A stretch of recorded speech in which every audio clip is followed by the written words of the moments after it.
Well, I told him, and he was like, you're gonna get an abortion, right? And then I was like, I don't know. I don't know yet. And then he offered me $50,000 to get rid of it, but Yep, another lawsuit filed against Diddy today, Friday, September 27, 2024. And you know what, guys? When I was reading through this article, TMZ broke the news, I thought it was Gina Huyn. There's some detail that makes this lawsuit a little bit different.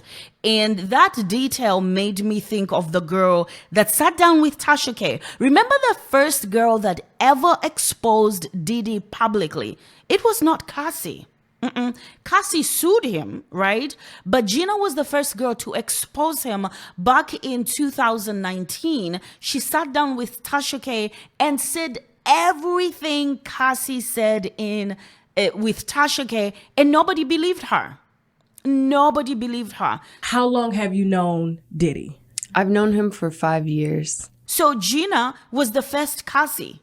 Anyway, and I have a feeling Gina is also working with the authorities. In my last video, I showed you some tweets, exchanges between Carasha, Young Miami, and Gina. This is the girl I'm talking about. But I don't think she's the one who filed this lawsuit, though there are some similarities, the pregnancy, right? When we spoke the other night, you said that things had gotten so serious that you became pregnant. Not once, but twice, correct? Yes. Okay. But the timeline makes it different. Anyway, let's read what this lawsuit says. New Diddy lawsuit. He and essed me and I got pregnant. Now that detail of her getting pregnant is what is different from the other lawsuit filed by the other ladies. I don't think any of them have spoken or mentioned being pregnant. Now, if I'm wrong, please leave it in the comment section. Diddy is facing a new lawsuit filed by a woman who claims the rap mogul and essed her and continues to menace and intimidate her. Continues. So this was still happening through 2024. In the new documents filed Friday, today, September 27, 2024, Jane Doe claims the Bad Boy Records founder repeatedly violated her over a 4-year period and says that one of the encounters even resulted in her getting pregnant. But she ended up suffering a miscarriage. Now, I was mentioning Gina. Gina was pregnant with Diddy twice, and both times he forced her to have. Go watch those interviews with Tasha K. Let me tell you, Tasha K was one of the best YouTubers to ever do it when it comes to this black tea sector. Now, the only bad thing is I wish she had taken down the video when Cardi B asked her to take down the video. But that girl, she exposed a lot of people, right? Tasha K is the reason why R. Kelly is in prison. Tasha K's interview with Gina is going to be used by the feds in court if this ever goes to trial. And this, I mean, if Diddy, the case that the feds have against Diddy, if this whole thing goes to trial, they are definitely going to be using Tasha K's video in court. First 3-4 months, he was really nice, but then after that, he started being an asshole. So like I say, like the first 3.5 years, he was like mean to me. So when you say mean, describe it. He was abusive. He was like always belittling me and always like he was like mentally, emotionally, and physically abusing me. Diddy. Mm-hmm. Let's continue. The anonymous woman claims she first met Diddy overseas in the fall of 2020 and was invited to join the rapper on an all expenses paid trip. Now, this is where I was like, okay, this is not Gina. Because Gina met Diddy 2014, 2015, sometime in February. If I remember very well that interview, it's been a while. And she said she met him in February of 2014, 2015. And I might include the clip of that with Tasha K's interview. And then that same year, she fell pregnant in October. And then Diddy forced her to have a miscarriage. Forced her to have an abortion. She fought it because she was like, no, I don't want to have an abortion. And he was like, I'll pay you $50,000 to have an abortion. She initially declined the $50,000. She said she wanted to show him that she was truly in love with him and she wasn't with him for money. I'm like, girl, all these women who were with Diddy, maybe with the exception of not Cassie, Kim. I think Kim is the only one who ever really loved him for who he was, because that's when Diddy was just starting to build his business. He was in his 20s at that time. It was way back then before he even created Bad Boy. He was working for Uptown. So I can safely say or confidently say Kim liked Diddy for his personality and who he was. This was before Diddy was even worth millions of dollars, right? So, but the other women, Cassie included, they all went for Diddy for what they could get from him. They didn't know what kind of monster he was, right? Nobody went after Diddy because he was this super duper cute guy. He may have had the personality to attract them, but once he got them in, they soon realized, oh my God, this is a monster. But anyway, as you can see here, this woman says he invited her for an all expenses paid trip. So that's what attracted her. Oh, I'm going to travel with him. He's going to pay for everything. Too good to be true, right? What do they say about that? But anyway, they're going to say the woman says she saw Diddy regularly between 2021 and 2022, with the rapper and his team arranging for her to meet up with him at his homes in Los Angeles, New York, Miami, and other various locations. However, she claims she did not travel at her own volition, claiming Diddy and his staff would use coercive and harassing language to make her agree, right? So she's basically saying after some time, after that trip was done, after, she realized Diddy was not who she thought he was, right? He was rich, famous, but a bad man. He would force her to meet up with him. And whenever she wouldn't, his people would show up to her place and take her to Diddy, sounding like what Cassie said. Remember in Cassie's lawsuit, she did say she tried several times to get away from Diddy. But what happened every time she tried? Diddy's people would always find her and take her back to Diddy, right? And he used language to intimidate her. And the reason why Cassie always went back was because she was afraid that if she didn't, Diddy was either going to hurt her family or her friends. He actually did hurt one of her friends. One of the times Cassie got away, she went to her apartment, which Diddy bought for her. While she was there, she was with one of her good friends.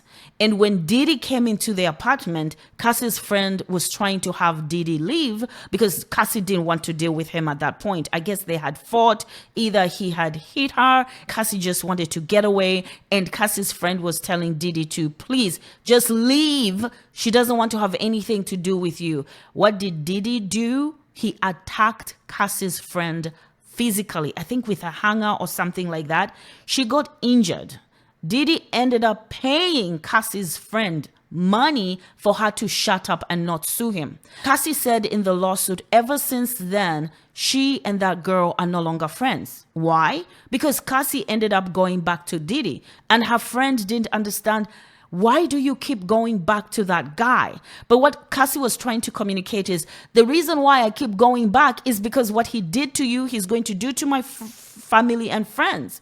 If I don't go back, he's going to hurt other people like he hurt you, or he's going to hurt my family. I mean, Diddy would go to Cassie's parents to go get her, right?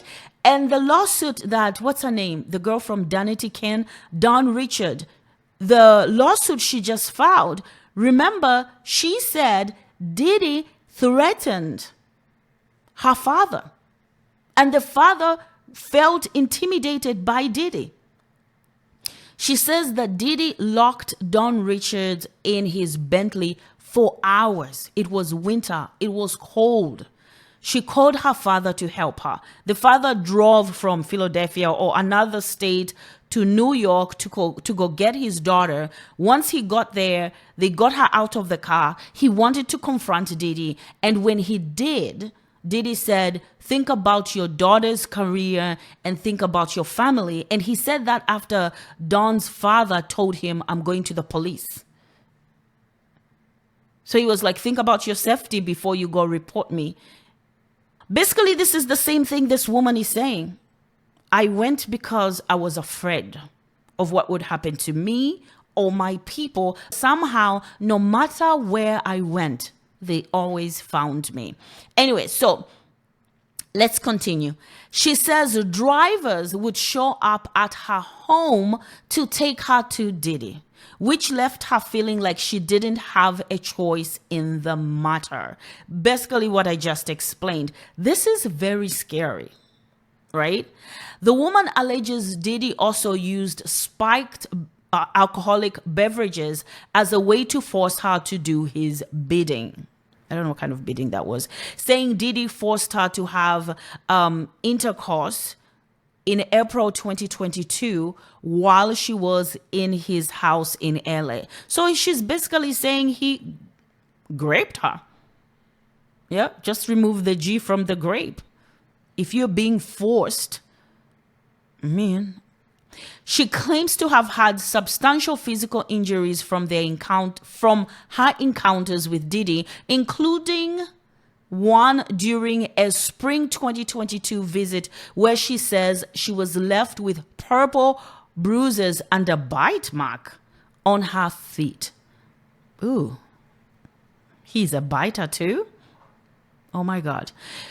She says she does not remember how she got the injuries. Basically saying, they used drugs, so therefore she doesn't remember. I mean, think about what else was happening to her while she was passed out. Wow. The woman also accuses Diddy of forcing her to take, some kind of drugs in July 2022, which resulted in her blacking out. It was after that alleged incident that she says she got pregnant.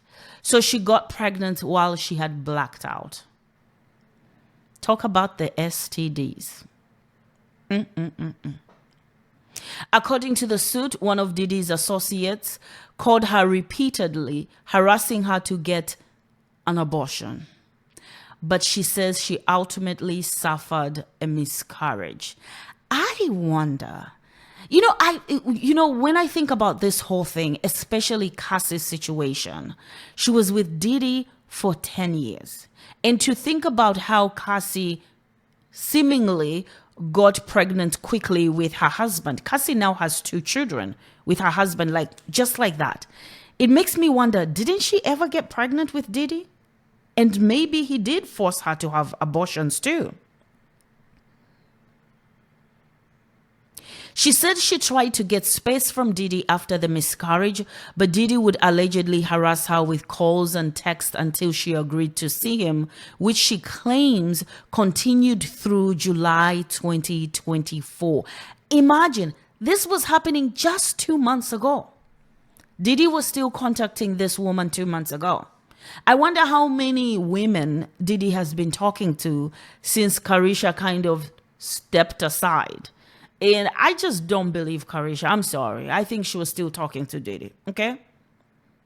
I think she's now cut off Diddy completely. But I think women like Carasha are probably talking to the feds. She should be talking to the feds. She would be stupid not to. The woman said she feared for her safety during this time, having witnessed Diddy slap and abuse other women.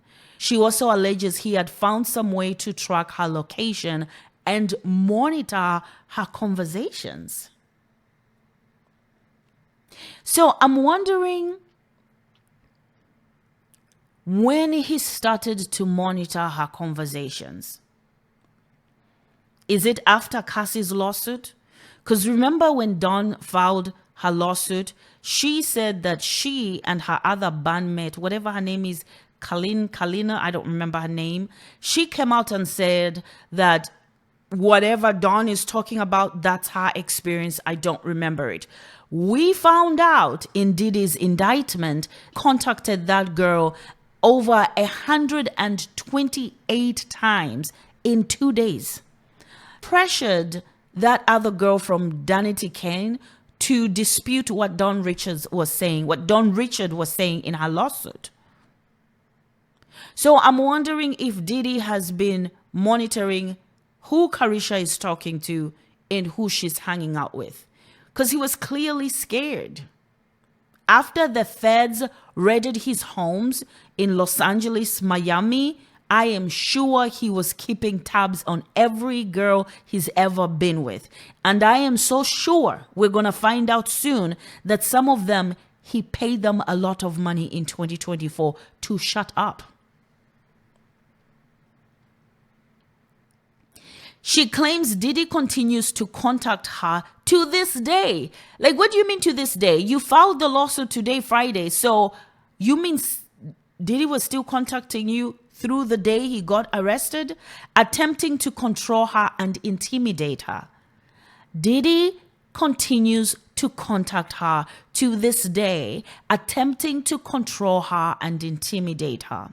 The woman says she suffered trauma, financial injury, and physical injury and is seeking an unspecified amount in damages. We've reached out to Diddy's rep for comment. So far, no word back. Well, Diddy's lawyer should actually shut up. Diddy needs to fire that lawyer because he's absolutely no good, okay? I'm actually surprised that Gina, the girl who sat down with Tasha K, has not filed a lawsuit. And I have a feeling the reason why she has not is because Diddy has paid her off. But even if he did so, the feds did reach out to her. She's still going to testify against Diddy. Cassie is going to testify against Diddy. Gina is going to testify against Diddy. Don Richard is going to testify against Diddy. That white blonde girl from Danity Kane, Aubrey Day or something, I don't remember her name, she's going to testify against Diddy. Carasha is going to testify against Diddy, right? And if the feds have the real lost words from Kim is going to talk from beyond. Not that fake book. Anyway, guys, that's the latest lawsuit. We just have too many lawsuits. Anyway, guys, what do you think? Don't forget to like, share, subscribe. Until the next one. Bye.